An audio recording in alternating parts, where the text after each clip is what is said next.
क्रांति तरफ आयोजित है देशात्मबोधक सांस्कृतिक कार्यक्रम माँ तुझे सलाम।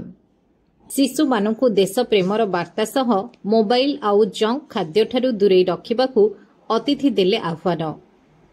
79तम स्वाधीनता दिवस अवसर में स्थानीय सरकारी शिल्प तालीम प्रतिष्ठान प्रेक्षालय परिसर में रंगारंग देशात्मबोधक सांस्कृतिक कार्यक्रम माँ तुझे सलाम 2025 अनुष्ठित होइथिला।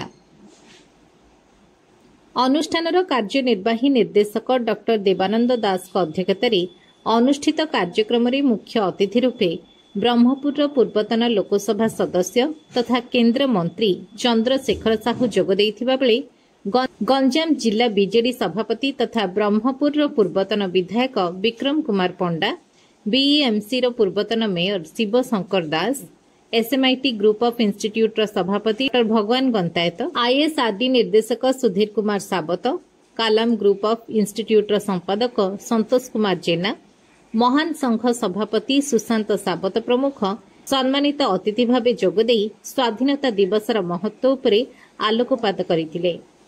एही दिनटी को छोट पिलांक ठारू आरंभ करी वृद्ध पर्यंत समस्ते उत्साहर सह पालन करिथांती। तेबे एही दिवस रे छोट पिलांक मनरे देश प्रेमर भावना जागृत करि परिबे।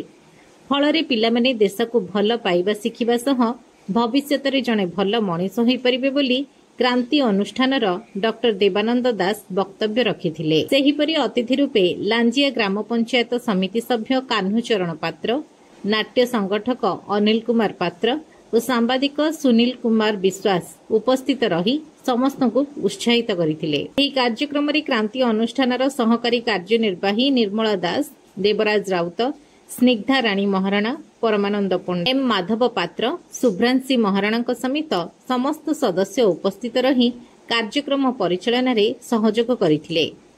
शेषरे निर्मला दास धन्यवाद अर्पण करथिले।